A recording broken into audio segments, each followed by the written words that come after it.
Di sebuah desa kecil bernama Desa Karangmulia yang dikelilingi hutan lebat dan perbukitan hijau, tinggallah seorang petani sederhana bernama Pak Sabto. Lelaki berusia hampir 50 tahun itu dikenal ramah dan rendah hati.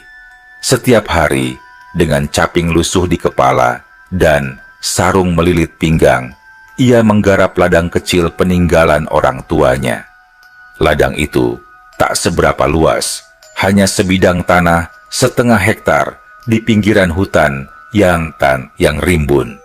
Matahari pagi baru saja naik, menebarkan sinar hangat di sela pepohonan. Kabut tipis masih menggantung di atas tanah basah. Pak Sabto memanggul cangkulnya, berjalan pelan menyusuri jalan setapak berlumut menuju ladangnya. Rencananya, hari itu ia hendak membersihkan lahan untuk menanam jagung, tanaman yang tahan banting dan cukup menjanjikan hasil. Ketika sampai di ladang, ia mendesah panjang. Rumput liar menjulang setinggi pinggang dan batang-batang pohon kecil tumbuh liar. Ia menghela napas, lalu mulai bekerja. Suara cangkul menancap dan mengangkat tanah berpadu dengan kicau burung dari kejauhan. Waktu merayap perlahan. Matahari mulai meninggi, membuat peluh mengucur deras di dahi Pak Sabto. Ia memutuskan beristirahat sejenak di bawah pohon aren besar di tepi ladang. Dari dalam rantang kaleng, ia mengeluarkan bekal sederhana, nasi putih, tempe goreng, dan sambal terasi. Sambil mengunyah, matanya mengamati sekeliling. Angin sepoi menggerakkan pucuk-pucuk daun.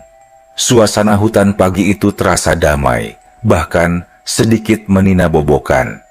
Namun, di sela ketenangan itu, telinga Pak Sabto menangkap sesuatu yang tak biasa.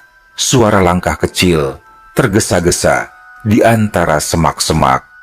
Pak Sabto berhenti mengunyah. Ia menajamkan pendengaran. Langkah itu mendekat, lalu muncullah seorang anak kecil, kira-kira berusia 5 atau 6 tahun. Rambutnya hitam lebat, wajahnya bulat, dengan mata besar yang menatap bingung ke arah Pak Sabto. Ia memakai baju lusuh berwarna krem, tanpa alas kaki, dan kedua tangannya memeluk erat sebuah boneka kain usang. Pak Sabto tersentak kaget. Ia cepat-cepat bangkit, menyimpan rantangnya ke dalam tas anyaman. Anak sekecil itu sendirian di tengah hutan. Nak, kamu siapa? Dari mana?" tanya Pak Sabto dengan suara lembut, berjongkok agar sejajar dengan si bocah. Anak itu hanya memandangnya dengan mata berkaca-kaca, tanpa menjawab. Pak Sabto mendekat perlahan, memastikan tak ada luka atau cedera. "Kamu nyasar ya? Bapakmu di mana?" Masih tak ada jawaban, hanya tatapan kosong dan napas kecil yang terengah-engah. Pak Sabto menghela napas. Ia menoleh ke sekeliling, berharap melihat seseorang, barangkali orang tuanya, mencari si anak. Tapi hutan itu tetap sepi, hanya deru angin dan riuh serangga. Insting tuanya segera mengambil alih. Ia tak tega membiarkan anak kecil sendirian di tempat seperti ini. "Ayo, ikut bapak," kata Pak Sabto sambil mengulurkan tangan. Anak itu ragu-ragu, lalu perlahan menyambut tangan Pak Sabto. Jemarinya dingin dan kotor, seolah sudah lama berkeliaran di luar. Pak Sabto memutuskan untuk membawa anak itu pulang ke desa. Tapi sebelum melangkah, anak itu menarik-narik lengan bajunya. "Mau pulang?" gumamnya lirih, suaranya serak. "Pulang? Rumahmu di mana, Nak?" Anak itu menunjuk ke arah barat laut, ke jalur setapak kecil yang hampir tak terlihat karena tertutup ilalang. Pak Sabto mengernyit. Setahunya, ke arah situ hanya ada hutan yang lebih lebat. Tak ada rumah, apalagi kampung. Tapi, melihat tatapan penuh harap dari si bocah, ia tak tega menolak. "Baiklah, Bapak antarkan," katanya lembut. Mereka mulai berjalan. Pak Sabto memanggul cangkul di pundak sambil menggenggam erat tangan kecil itu. Jalan setapak itu makin sempit, bahkan di beberapa tempat nyaris tak ada. Ilalang dan akar pohon membelit langkah mereka. Udara makin lembab dan bau tanah basah bercampur aroma dedaunan membusuk makin kuat. Waktu terasa berjalan lambat. Sesekali Pak Sabto menoleh ke belakang, sekadar memastikan arah pulang.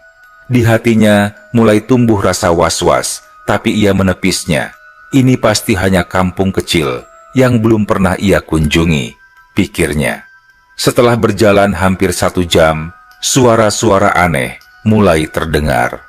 Gemerincing halus seperti lonceng kecil, bisikan samar, dan bunyi suling lirih yang seolah menari di antara pepohonan. Pak Sabto merinding. Ia menggenggam tangan bocah itu lebih erat. Anehnya, si anak terlihat biasa saja. Wajahnya malah tampak sedikit berbinar, seolah sudah dekat dengan rumah. "Kamu, namamu siapa, Nak?" tanya Pak Sabto, mencoba mencairkan suasana. "Badun," jawab bocah itu lirih. "Badun, rumahmu masih jauh?" Badun hanya mengangguk pelan. Mereka terus berjalan, menembus hutan yang seakan makin aneh. Di beberapa tempat, Pak Sabto merasa jalan yang dilewati seperti berputar-putar. Pepohonan terlihat sama, batu-batu besar berlumut pun tampak berulang. Ia sempat ragu, apakah ia sedang tersesat. Namun, sebelum sempat berpikir lebih jauh, Pak Sabto melihat sesuatu yang membuatnya terpana. Di kejauhan, di balik deretan pohon beringin besar, tampak sebuah kampung kecil. Rumah-rumah panggung dari kayu berdiri rapi, cat-catnya masih baru dan bersih. Asap tipis mengepul dari beberapa dapur. Anak-anak kecil berlarian, para wanita sibuk menumbuk padi, dan para pria membelah kayu. Pak Sabto mengerutkan kening. Ia belum pernah mendengar ada kampung di tengah hutan ini. "Ini rumahmu, Nak?" Badun mengangguk, wajahnya cerah. Pak Sabto menelan ludah. Rasa ragu menggelayut di hatinya, tapi ia mencoba berpikir positif.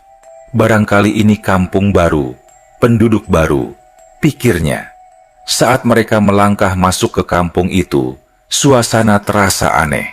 Semua orang di sana berhenti sejenak, menatap Pak Sabto dan Badun, tapi bukan tatapan marah atau curiga, melainkan tatapan dalam, seperti mengenali sesuatu. Seorang wanita setengah baya, mengenakan kebaya hijau pudar, bergegas menghampiri.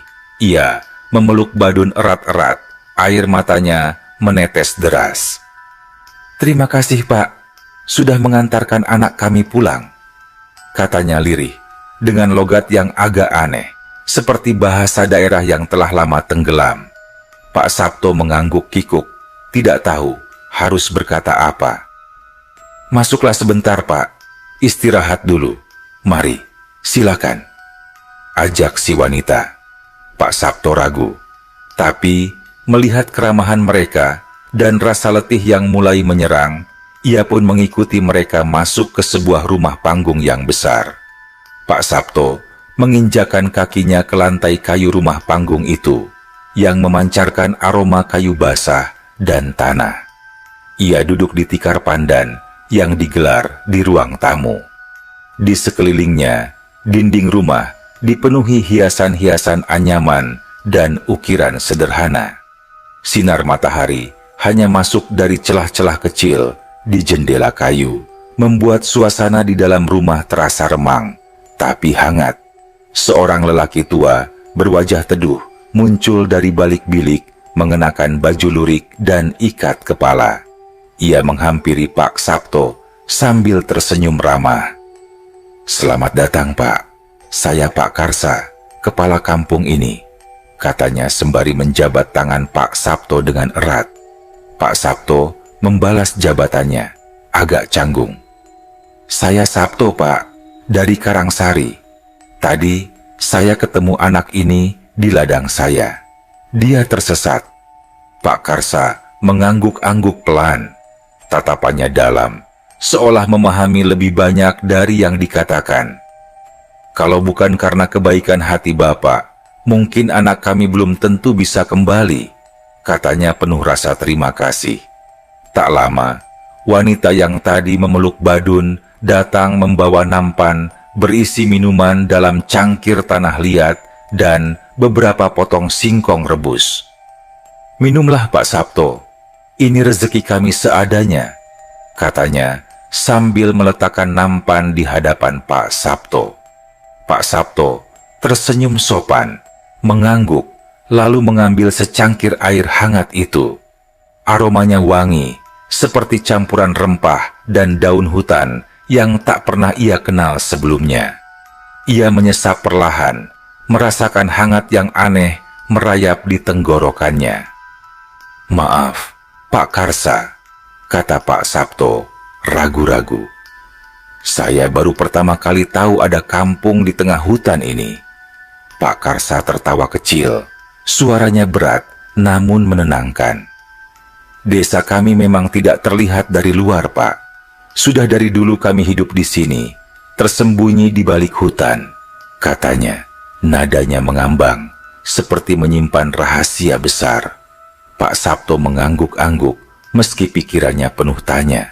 Namun, ia memilih diam, tak ingin berprasangka. Sambil menikmati singkong rebus, matanya mengamati kehidupan kampung itu dari celah jendela. Ia melihat anak-anak kecil berlarian sambil tertawa, para wanita membawa tempayan dari kayu, dan para lelaki sibuk menyiapkan kayu bakar. Tapi, ada sesuatu yang janggal. Semuanya bergerak dengan irama yang teratur, hampir seperti tarian. Tak ada suara teriakan, tak ada amarah. Semua tampak terlalu sempurna. Pak Sabto merasa bulu kuduknya meremang. Tak lama, Pak Karsa berdiri. "Pak Sabto, kami ingin mengucapkan terima kasih atas kebaikan panjenengan. Kami tidak punya banyak, tapi kami ingin memberi sesuatu sebagai tanda balas budi." Pak Sabto tersenyum sungkan. "Aduh Pak, tidak usah repot-repot. Saya ikhlas kok, nolong anak Bapak," katanya cepat. Namun Pak Karsa hanya tersenyum bijak. "Anggap saja, ini rezeki dari alam, Pak Sabto," katanya. Lalu melambaikan tangan ke arah seorang lelaki muda. Lelaki itu membawa sebuah bungkusan kecil yang dibalut kain putih bersih. Ia menyerahkannya kepada Pak Sabto dengan hormat. "Ini Pak, simpan baik-baik. Jangan dibuka sebelum sampai rumah." Pak Sabto menatap bungkusan itu ragu. Rasanya berat, meski bentuknya tak terlalu besar. Ia menerima dengan dua tangan, menahan rasa penasaran yang membuncah. "Terima kasih Pak, tapi ini apa ya?" tanyanya pelan. Pak Karsa tersenyum, tak menjawab langsung. "Pak Sabto akan tahu nanti. Sekarang, sebaiknya panjenengan segera pulang. Hari makin sore." Pak Sabto mengangguk, meski hatinya penuh rasa ingin tahu. Ia menoleh ke arah Badun yang kini duduk di pangkuan ibunya, melambaikan tangan kecil ke arahnya. Pak Sabto membalas lambaian itu, lalu berdiri, membetulkan caping di kepala, dan menggantungkan bungkusan di pundaknya. Pak Karsa dan beberapa warga lainnya mengantar sampai ke batas kampung. Sebelum melangkah lebih jauh, Pak Karsa berpesan, "Ingat, Pak Sabto, jangan pernah menoleh ke belakang, apapun yang panjenengan dengar." Pak Sabto menelan ludah, merasakan hawa dingin menusuk di punggungnya. "Iya Pak," jawabnya singkat. Ia mulai melangkah meninggalkan kampung itu, kembali menyusuri jalan setapak di antara pohon-pohon besar. Suasana hutan terasa berbeda. Angin berdesir lembut di telinga, membawa bisikan samar yang kadang menyerupai suara anak kecil memanggil namanya. "Pak Sabto." Pak Sabto mempercepat langkah, menahan keinginan kuat untuk menoleh. ia teringat pesan Pak Karsa. "Pak Sabto." Suara itu makin jelas, seperti tepat di belakang telinganya. Keringat dingin membasahi pelipisnya. Ia meremas erat bungkusan di pundaknya, berusaha fokus pada jalan di depan. Langkah kakinya terasa berat, seperti menginjak lumpur meski tanahnya kering. Setiap bayangan pohon terasa hidup, mengawasi setiap gerakannya. Akhirnya, setelah entah berapa lama, ia melihat sinar terang di kejauhan, batas ladangnya. Pak Sabto hampir berlari kecil. Begitu sampai di ladangnya, ia terduduk di tanah, mengatur napasnya yang memburu. Sekitar ladang tampak seperti biasa.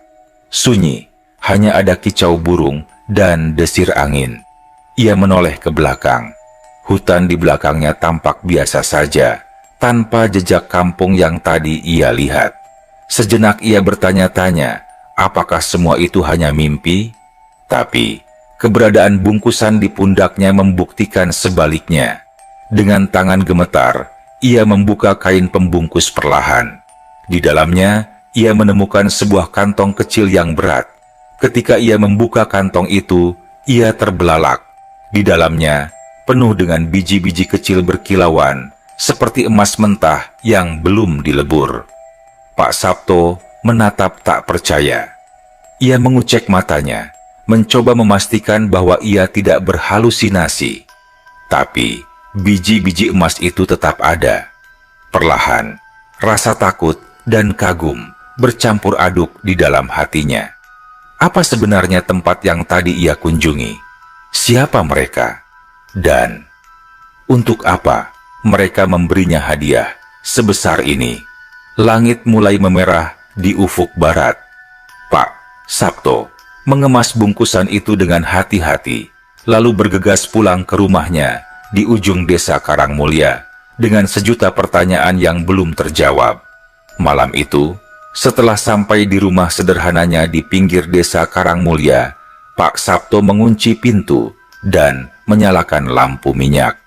Rumahnya kecil, hanya terdiri dari 2 ruangan. Ruang tamu yang juga berfungsi sebagai dapur kecil, dan 1 kamar tidur dengan ranjang bambu.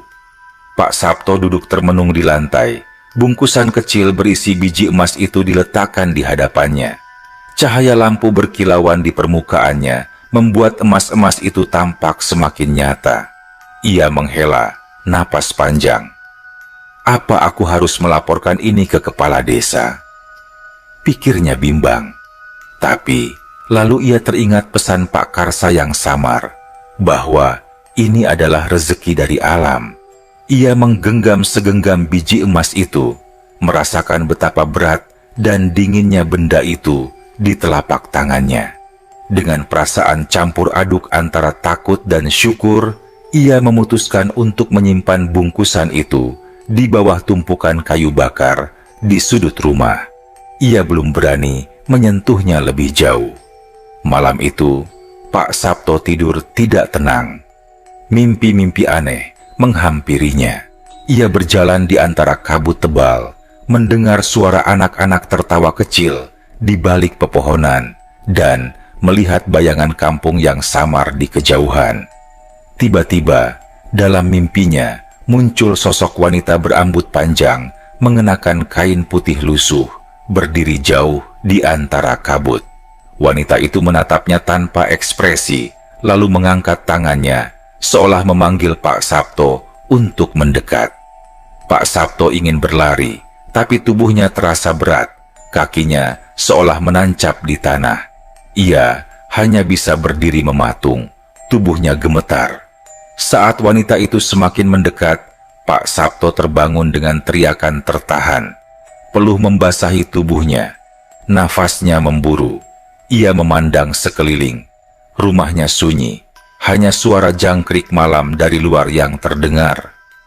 Astagfirullah, gumamnya pelan sambil menyeka keringat di dahinya.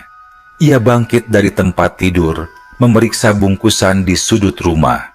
Masih ada di sana, utuh. Namun, ada sesuatu yang lain. Saat ia keluar rumah untuk mengambil air, Ia melihat tanah kosong di belakang rumahnya.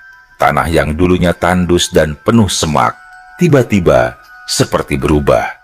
Di bawah sinar rembulan yang redup, Pak Sabto melihat hamparan tanah itu kini bersih, seperti telah dicangkul dan siap ditanami. Bahkan, beberapa tunas kecil tampak mencuat dari tanah, hijau dan segar. Pak Sabto mengernyit. Ia yakin, sore tadi tanah itu masih liar dan tak terurus. "Siapa yang kerja?" gumamnya. "Apa ada orang lewat?" Tapi pikirannya kembali ke kejadian siang tadi. Kampung aneh itu, anak kecil, hadiah emas. Sebuah rasa gentar muncul dalam hatinya, tapi juga rasa syukur yang dalam.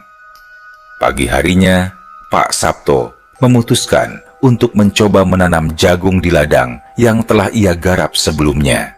Ia bekerja dari pagi sampai siang, sambil sesekali menengok ke arah hutan, seakan mengantisipasi sesuatu. Namun, yang terjadi membuatnya nyaris tak percaya.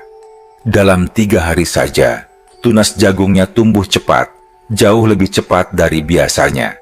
Daunnya hijau pekat, batangnya tebal, dan sehat.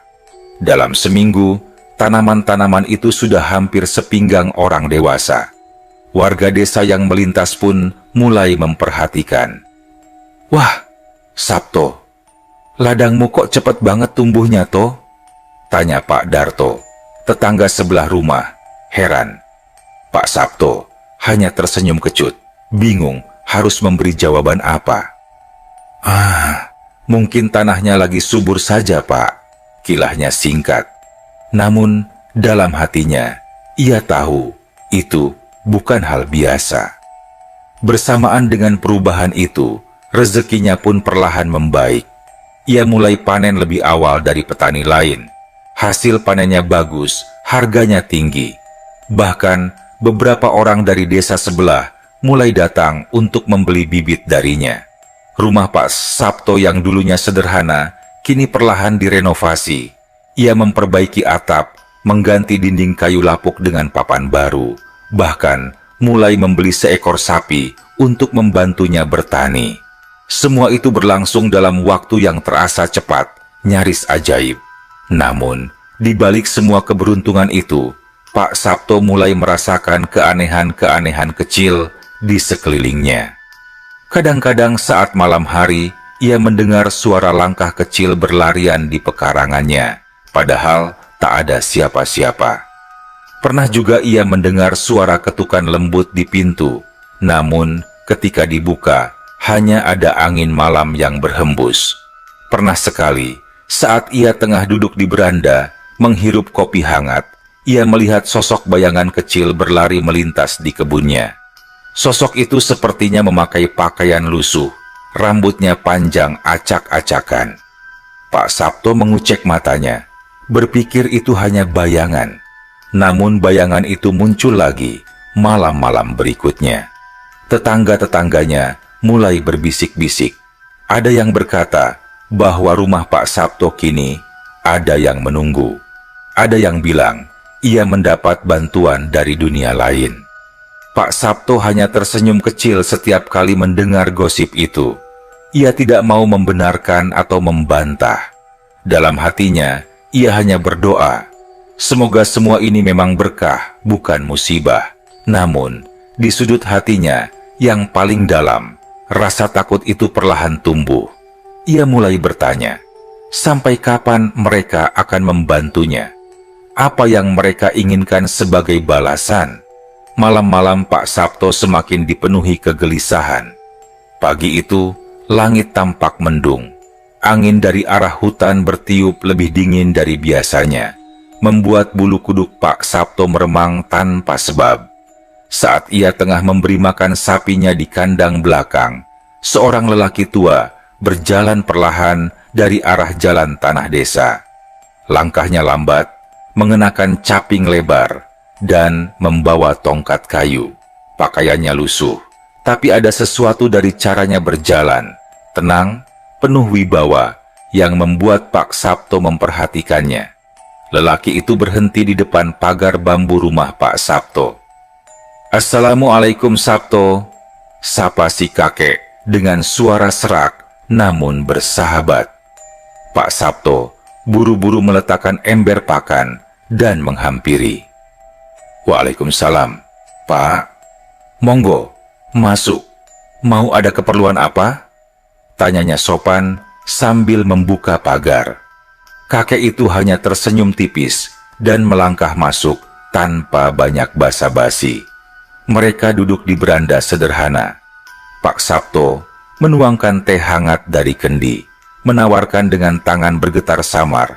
Entah kenapa, ia merasa gugup. Kakek itu menatapnya lama sebelum berbicara. "Aku ini orang lama, Sabto. Aku tahu semua sudut hutan ini, bahkan yang tak bisa dilihat oleh orang biasa," katanya pelan. Pak Sabto hanya mengangguk kecil, mendengarkan. "Aku dengar kau bertemu seorang anak kecil di ladangmu ya?" lanjut si kakek. Pak Sabto tercekat. Ia tidak pernah cerita pada siapa-siapa tentang kejadian itu, bahkan pada tetangga terdekat. "Tenang," kata si kakek, seakan mengerti ketakutan Pak Sabto. "Aku tahu, bukan dari manusia." Pak Sabto menggenggam lututnya erat. "Iya, Pak. Saya nemu anak kecil nyasar. Saya antar pulang. Tapi saya rasa itu bukan kampung biasa." Si kakek mengangguk dalam. "Itu bukan kampung biasa, Sabto. Itu kampung Bunian," katanya lirih. "Kau telah menolong salah satu dari mereka." Pak Sabto menelan ludah, merasakan dadanya makin berat. "Bunian itu bangsa yang hidup berdampingan dengan kita. Mereka tidak jahat, asal kita tidak mengganggu," lanjut si kakek. "Dan kau telah membantu mereka. Sebagai balasan, mereka memberimu rezeki." Pak Sabto memandang bungkusan kecil berisi biji emas yang masih ia simpan rapi di bawah tumpukan kayu. "Tapi ingat, Sabto, rezeki dari alam gaib itu tidak tanpa syarat," kata kakek itu menatap tajam. "Mereka tidak meminta tumbal, tapi mereka meminta balas budi secara halus." Pak Sabto bergidik. "Apa yang harus saya lakukan, Pak?" tanyanya setengah berbisik.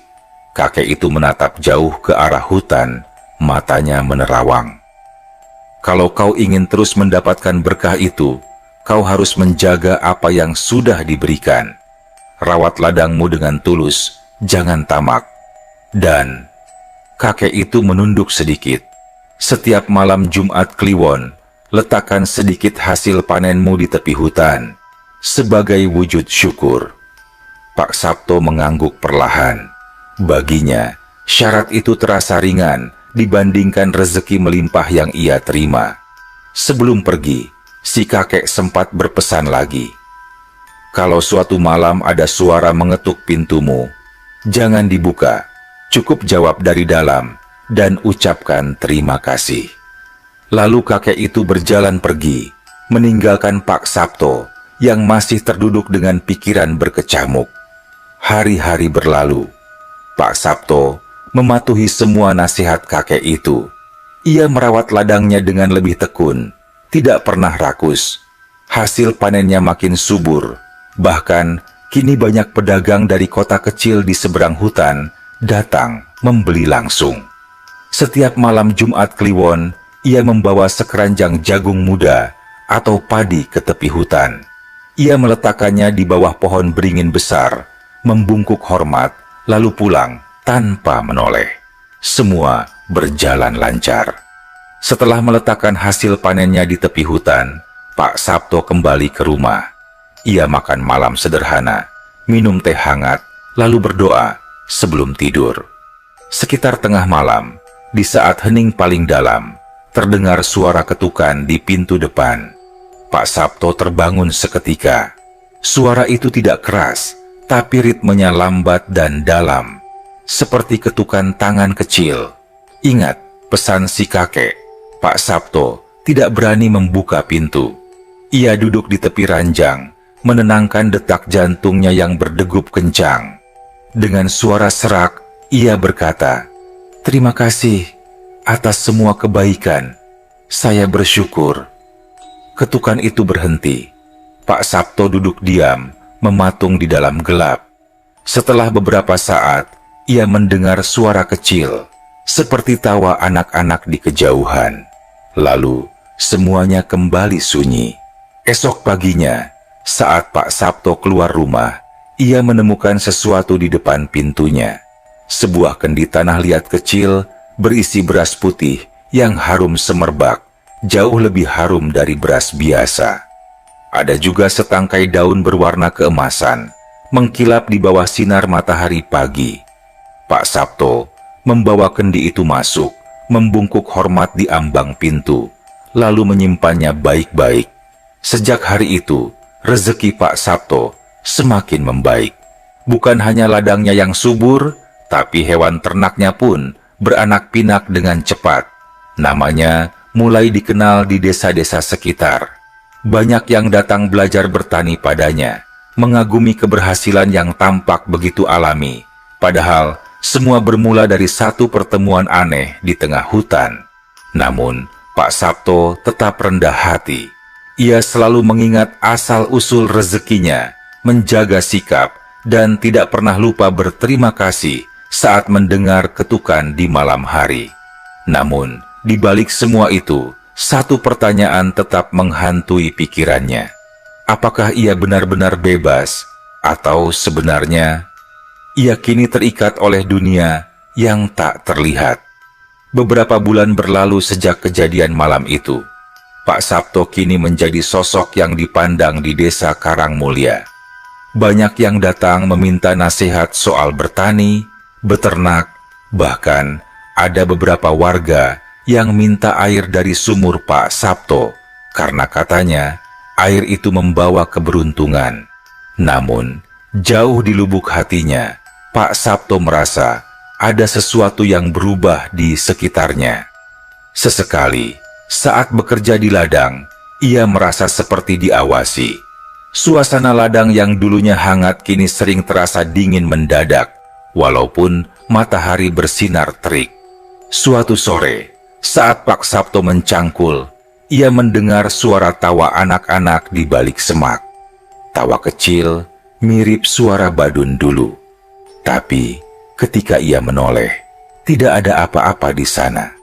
Hanya ilalang yang bergoyang pelan, ditiup angin yang tiba-tiba menjadi dingin. Pak Sabto mencoba mengabaikannya. Ia berusaha berpikir positif. Mungkin cuma angin, gumamnya. Namun, malam harinya, kejadian aneh kembali terjadi. Saat ia hendak tidur, lampu minyak di ruang tengah tiba-tiba padam sendiri. Padahal tidak ada angin. Semua jendela tertutup rapat. Pak Sabto menyalakan kembali lampu itu, berdoa dalam hati. Baru saja ia hendak memejamkan mata, terdengar suara berlari kecil di teras rumah. Seperti langkah kaki anak-anak. Riang, namun juga aneh, karena tidak semestinya ada anak kecil berlarian malam-malam begini. Ingat pesan si kakek, Pak Sabto memilih untuk tidak keluar. Ia hanya menarik selimut sampai ke dagu, memejamkan mata rapat-rapat sambil terus berzikir dalam hati. Besok paginya, ketika membuka pintu, ia menemukan jejak-jejak kaki mungil di tanah basah depan rumah. Jejak itu kecil sekali, tidak seperti jejak anak manusia biasa. Lebih menyerupai jejak kaki, makhluk kecil dari cerita-cerita tua. Pak Sabto mulai merasa resah.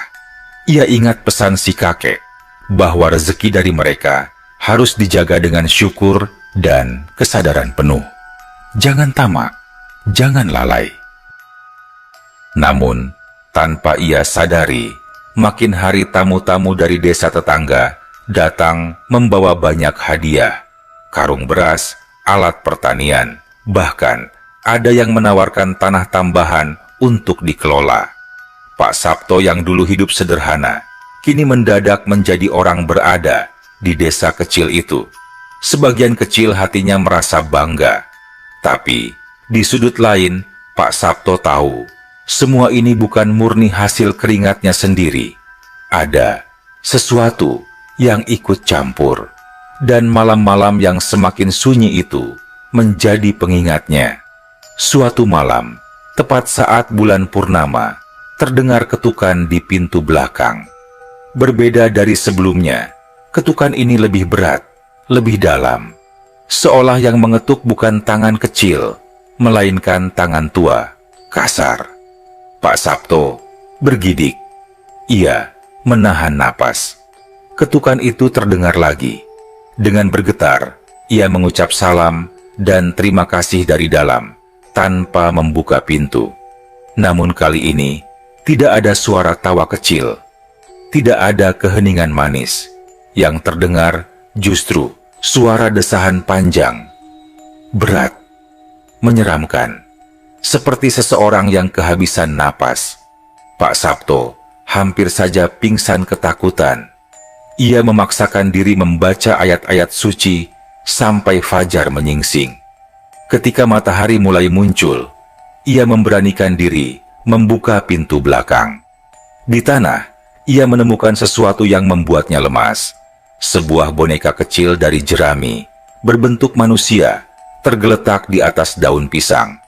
Di dada boneka itu, tertusuk duri pohon salak, dan di sebelahnya ada tulisan samar dari tanah. Jangan lalai. Pak Sabto terduduk di tanah, keringat dingin membasahi tubuhnya. Suatu sore, setelah memandangi ladangnya, ia memutuskan untuk pergi ke tepi hutan. Dengan membawa sekeranjang hasil panen sisa, jagung kecil-kecil, dan beberapa ikat padi kering, Pak Sabto berjalan ke pohon beringin besar. Di sana, ia meletakkannya. Ia membungkuk dalam, menahan air mata. Dengan segala kerendahan hati, saya mohon maaf. Saya khilaf. Saya lupa diri. Saya bersyukur atas semua yang telah diberikan. Saya tidak meminta apa-apa lagi. Cukup, ucapnya lirih, hampir berbisik. Angin berhembus lebih kencang dari biasanya. Daun-daun kering berputar-putar di sekelilingnya, seolah-olah ada sesuatu yang mendengarkan. Pak Sabto berdiri lama di sana, hingga matahari benar-benar terbenam di balik bukit. Malam itu, untuk pertama kalinya dalam beberapa minggu, rumah Pak Sabto terasa hangat. Tidak ada ketukan pintu, tidak ada suara langkah kaki, tidak ada suara tawa kecil atau desahan berat. Pak Sabto tertidur pulas dalam damai. Esok paginya, ia menemukan sebuah tanda di ladangnya. Sekuntum bunga liar berwarna putih mekar di tengah petakan tanah yang sebelumnya kering kerontang. Bunga itu tampak biasa, namun ada aura kesucian yang kuat menguar darinya. Pak Sabto mengerti.